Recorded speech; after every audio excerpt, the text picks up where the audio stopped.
Welcome back to the Frugal Hacker channel. If you're new here, we don't just look for coupons. We look for the systemic gaps that help you keep your money in an increasingly expensive world. Today, we are pulling back the curtain on a silent shift in the economy. It's happening right under our nose, in our grocery aisles, our apps, and even our garages.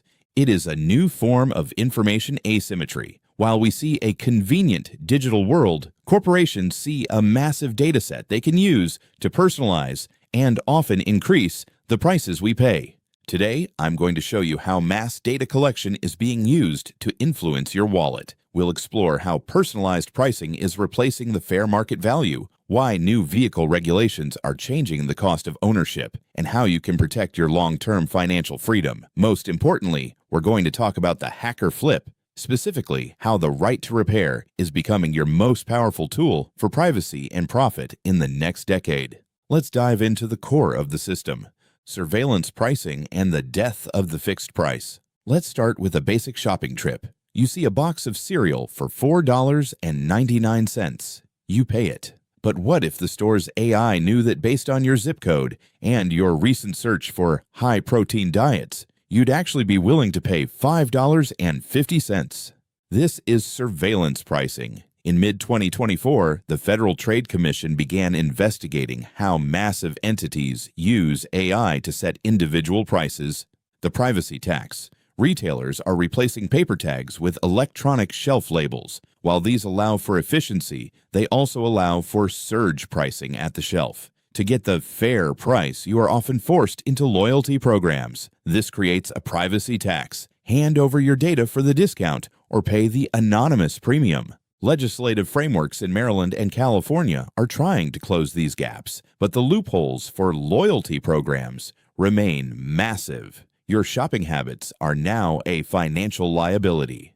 The mandated monitoring in your driveway. If you think the grocery store is intrusive, look at your driveway. Your car is no longer just a machine, it is a mobile data terminal. The 2021 Infrastructure Investment and Jobs Act mandates that by 2027, new vehicles must include advanced impaired driving prevention technology. While the stated goal is public safety, specifically reducing drunk driving, the technical implementation raises massive privacy and financial concerns. The software-defined vehicle. This mandate requires cars to monitor the performance of a driver. This typically means internal cameras tracking eye movement and biometric sensors. The financial risk. You aren't just paying for the hardware, you're paying for the risk. If the algorithm flags you as fatigued or distracted, that data doesn't necessarily stay in the car.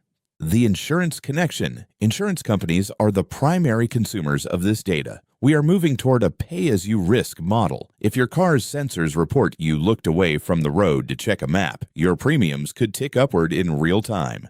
The public Dragnet and data brokers. When you leave your car, the public Dragnet takes over. Technologies like automated license plate readers and geofence warrants turn your physical movements into searchable databases.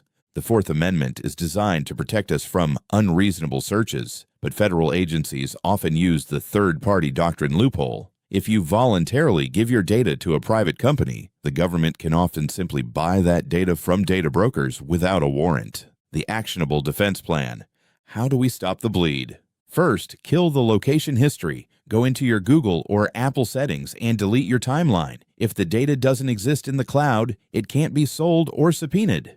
Second, mask your shopping. Use VPNs, incognito windows for travel bookings, and secondary burner emails for loyalty programs. Third, support legislative firewalls. Back the Fourth Amendment is not for sale act. This is the single most important piece of legislation for closing the data broker loophole. The hacker flip, privacy and the right to repair. Now for the hacker flip. This is where we turn the system's overreach into our financial advantage. The privacy angle of right to repair. Most people think the right to repair is just about fixing a cracked screen. It's not. It's about data sovereignty. Modern manufacturers use parts pairing and proprietary software locks to ensure that only they can access the car or device's computer. Why? Because that computer is a gold mine of your habits. When a manufacturer prevents you from repairing your own device, they are maintaining a digital tether. They want to ensure that every sensor, every camera, and every data point remains under their control so they can sell that data to brokers or insurance firms. Pro tip: the analog asset arbitrage. As we approach the 2027 vehicle mandate, the value of pre-2026 dumb cars is going to skyrocket. The play: look for reliable analog models from 2010 to 2022 that lack internal driver-facing cameras. These vehicles are becoming freedom assets. The profit: because these cars don't require a software handshake from a dealer to repair, they are cheaper to maintain and hold their value better. By mastering the repair of these untethered machines, you're creating a high-value privacy-first asset. Investing in the counter economy. The market for de-Googled hardware, encrypted communication tools, and decentralized storage is moving from the fringe to the mainstream.